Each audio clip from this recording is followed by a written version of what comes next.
I've got all of my pieces cut out right now. So I've got 2 body pieces and then my 3 felt add-on pieces. You might have more, or you might have just 3 felt add-on pieces. And so I'm ready to actually start sewing. And first step is going to be figuring out where do these pieces go on my body. So I'm going to start out with the face piece. And on here you can be like, oh, my face goes right there. But then when you move it, you're like, it goes there-ish. With this, there is definitely room for some artistic interpretation as far as where you think the pieces look best.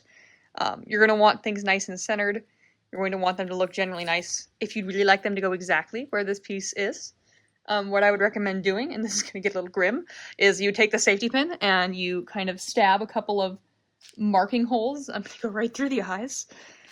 And then I'm also going to do one here and one here. And this should give me some indicators as to where my piece will go because it's left slight divots in my fleece. So there's one there, there's one there. So that's where the top and bottom of my face piece should go.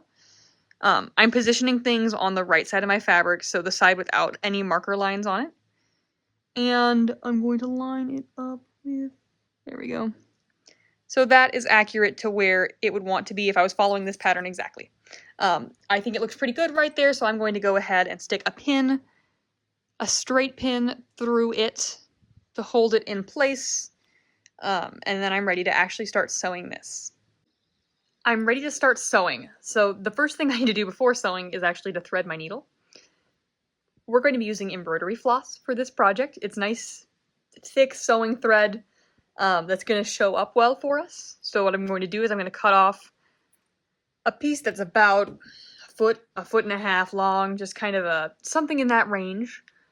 And before starting to sew, I'm actually going to go in and I'm going to separate some of these strands. Because this thread is really thick, and that's what we want, but it manages to be too thick. I mean, it is too thick to look super nice for our project. So what I want to do is, as you can see, there are different strands in here. I want to separate out just 2 of them. And I'm just going to pull them until I get the rest of the thread to separate. Because I just want to be sewing with 2 strands of this embroidery floss instead of the 5 to 7 strands that it comes with, depending on what brand you're using.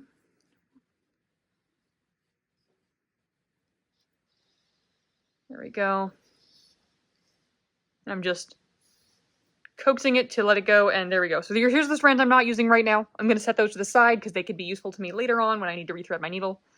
And here are the 2 strands that I am using. So they're going to count as 1 thread with which to sew. And I'm going to thread my needle by just putting those through the eye.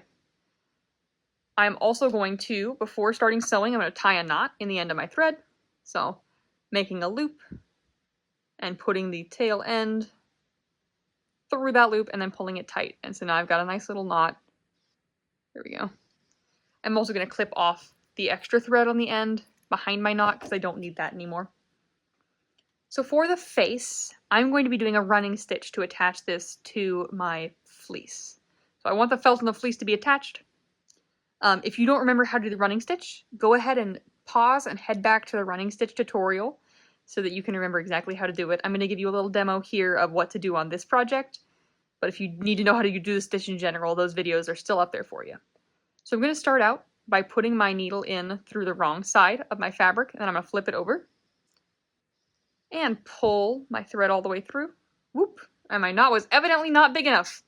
So if that happens, go ahead and tie a double or even a triple knot, because if it's just going to pull right on through, then the knot's not doing its job.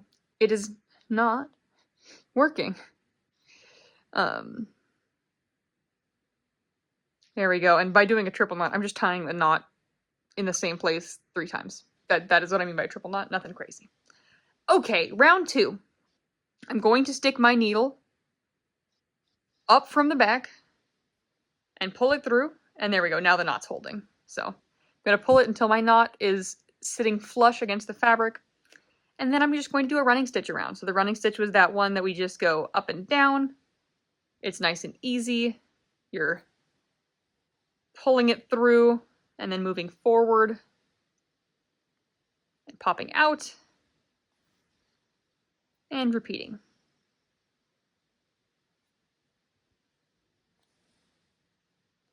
I'm keeping my stitches fairly small because I want them to look nice and delicate. I'm going no bigger than a 1/4 inch.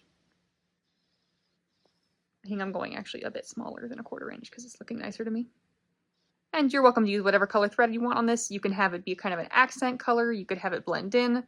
Mine is somewhere in the middle there. It's like a light gray, so it's not the same as my white, but it's also not the same as my dark gray, and it's it's not like it's hot pink. It's a middle color. Oop. And once you get about this far, you can remove the pin because the stitches are now holding it down. And then you can continue doing your running stitch all the way around.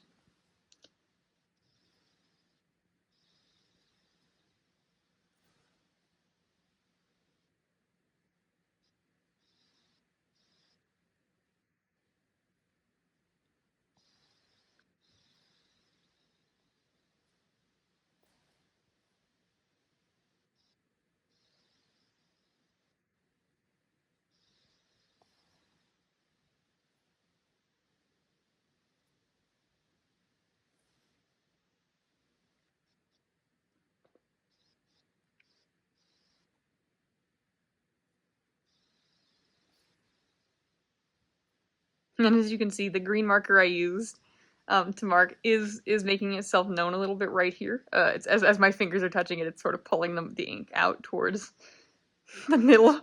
So that's not great, but it was worth the ability to see it on the video.